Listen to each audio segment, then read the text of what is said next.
Obat-obat antikonvulsan. Yang pertama magnesium sulfat. Magnesium sulfat adalah suatu SSP depresan dan vasodilator ringan. Dengan relaksasi myometrium, ia juga menyebabkan peningkatan uteroplacental blood flow. Sesudah loading loss 40-80 mg per kg secara intravena, diikuti infus kontinu 1-2 gram per jam. Magnesium sulfat dipertahankan 6-8 mEq per Lt. Refleks tendon yang dalam dikurangi pada kadar magnesium sulfat 10 mEq per Lt dan bisa terjadi respiratory paralysis dan heart block jika kadar magnesium sulfat di atas 12-15 mEq per Lt. Magnesium potensiasi dengan non-depolarizing dan depolarizing muscle relaxant transfer melalui plasenta menyebabkan bayi jadi lemah dan depresi nafas. Kalsium intravena bisa mengurangi kelemahan pada post-operatif akibat magnesium. Bahaya terbesar dari magnesium infus adalah blokade neuromuskuler, juga menurunkan resistensi perifer dan meningkatkan curah jantung. Efek samping dan efek toksik magnesium pada ibu adalah kelemahan otot ibu, kemudian paralisis pernafasan, perubahan EKG interval P sampai Q memanjang, QRS melebar, SA dan AV block, hilangnya refleks tendon profunda, kemudian henti jantung. Efek samping pada bayi itu penurunan tonus otot, kemudian depresi nafas dan apnoa. Antidotum magnesium ialah dengan pemberian kalsium intravena. Umumnya diberikan dengan dosis 1 gram CA glukonas atau CA klorida intravena. Magnesium diekskresi melalui ginjal. Kemudian efek peningkatan level magnesium plasma. Kalau kondisi level plasma normal itu 1,5 sampai 2,0 mEq per L. Kemudian dengan kondisi rentang terapi itu 4,0 sampai 6,0 mEq per L. Kemudian rentang EKG P sampai Q interval memanjang, QRS kompleks melebar itu 5,0 sampai 10 mEq per L. Kemudian kondisi hilangnya refleks tendon dalam itu 10 mEq per L. Dengan kondisi sinoatrial dan atrioventrikular itu 15 mEq per L. Kemudian kondisi paralisis respirasi 15 mEq per L. Kemudian kondisi henti jantung 25 mEq per L. Kemudian untuk yang kedua diazepam. Diazepam dengan dosis 5 sampai 10 mg bisa diberikan berulang-ulang sampai ada efeknya. Dosis kontinu 10 mg per jam sering digunakan untuk profilaksis, tetapi bisa menimbulkan sedasi yang dalam dengan resiko gangguan jalan nafas. Jika terjadi depresi fetal, terutama pada bayi prematur karena obat ini menembus barrier plasenta sehingga bisa menyebabkan neonatal hipotonia, depresi nafas dan hipotermia. Penggunaan flumazenil untuk mereverse efek sedasi pada ibu hamil, ibu dan anak belum dilaporkan. Karena itu tiopental 50-100 mg intravena lebih disukai sebagai antikonvulsan. Kemudian yang ketiga penitoin. Penitoin lebih populer daripada diazepam karena kurangnya efek samping sedasi dan level terapeutik 40-100 mol per Lt. Loading dose itu 10 mg per kg dilarutkan dalam 100 ml NaCl fisiologis, diberikan intravena dengan kecepatan 50 mg per menit. 2 jam kemudian diberikan bolus yang kedua, diberikan dengan cara yang sama dengan dosis 5 mg per kg. Rumatan terapi dimulai 12 jam sesudah bolus yang kedua dengan kecepatan 200 mg per 8 jam secara oral atau intravena.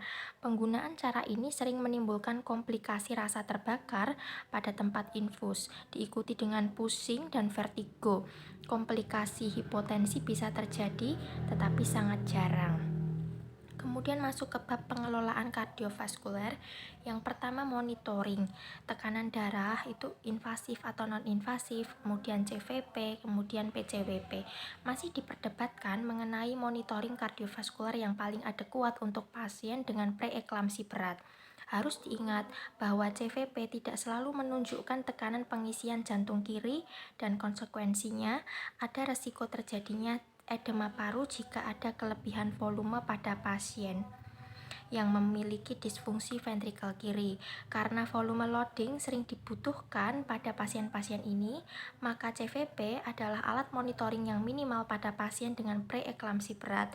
Meskipun diakui bahwa CVP tidak atau kurang menunjukkan tekanan pengisian ventrikel kiri, jika ada hipertensi yang berat dan digunakan obat-obat vasodilator kuat, mungkin sebaiknya dipasang alat monitor tekanan darah invasif atau arteri line. Penggunaan kateter arteri pulmonalis jarang dipakai karena harganya mahal, kecuali pada pasien-pasien dengan kegagalan terapi hidralasin dosis normal untuk menurunkan tekanan darah, edema paru, unresponsive oliguria. Tetapi pada pengalaman-pengalaman penggunaan monitor, tekanan darah non-invasif dan CVP itu cukup baik untuk mengelola pasien. Kemudian yang kedua, pengendalian hipertensi. Pasien itu harus dirawat di rumah sakit dan istirahat. Harus dipertimbangkan efek postural, terutama untuk menghindari kompresi aorta kafal. Pasien preeklamsi umumnya relatif hipovolemia, juga ada vasospasme yang bisa mengurangi perfusi jaringan sehingga akan berefek atau berdampak buruk pada ibu dan bayi. Meskipun terdapat anjuran untuk terapi hipertensi secara agresif. Kebanyakan penulis setuju untuk menurunkan tekanan darah secara gradual sampai level di atas tekanan normal. Pada umumnya pada tekanan diastolik 90 mmHg. Perhatian ditujukan pada perfusi plasenta dan fungsi ginjal ibu. Juga adanya cedera cerebral bila tekanan darah itu diturunkan terlalu cepat. Nah, dalam hal konsep adanya cerebral vasospasme dan cerebral iskemia, penurunan tekanan darah secara hati-hati disertai dengan monitoring kardiovaskuler yang adekuat sangat baik sekali. Harus diingat bahwa sebelum pemakaian vasodilator itu harus dilakukan terlebih dahulu koreksi hipovolemia. Jika tidak, bisa terjadi penurunan tekanan darah yang hebat. Obat yang dipilih adalah yang menimbulkan arteriolar vasodilatasi daripada yang venodilatasi yang akan mencegah kenaikan curah jantung. Dihidralasin merupakan obat yang paling populer karena berefek dilatasi arterial dengan mula kerja cepat. Kemudian dihidralasin ya, jadi hidralisin atau apresolin itu meningkatkan uteroplasental serta renal blood flow dan merupakan obat vasodilator yang paling umum digunakan. Dosis 5-10 mg intravena berefek dalam waktu 15 menit dan berakhir sampai 6 jam. Penambahan dosis 5 mg secara intravena diikuti dengan infus 5-20 mg per jam diberikan secara titrasi tergantung tekanan darah. Efek obat bisa menyebabkan hipotensi dan takikardi, mula kerja lambat, dan pengulangan dosis tidak boleh diberikan dengan interval kurang dari 20 menit. Jika tidak, akan terjadi hipotensi yang hebat, meninggikan renal blood flow dan uterine blood flow, serta meningkatkan denyut jantung dan curah jantung. Adanya takikardia bisa diterapi dengan beta blocker, misalnya propranolol. Kemudian masuk ke bab metildopa. Nah, obat ini umumnya untuk pasien dengan hipertensi kronis. Dipakai dalam dosis standar, tetapi bisa menyebabkan ngantuk, depresi, dan postural hipotensi, tapi aman pada ibu hamil pada dosis 1-3 gram per hari dengan pembagian dosis.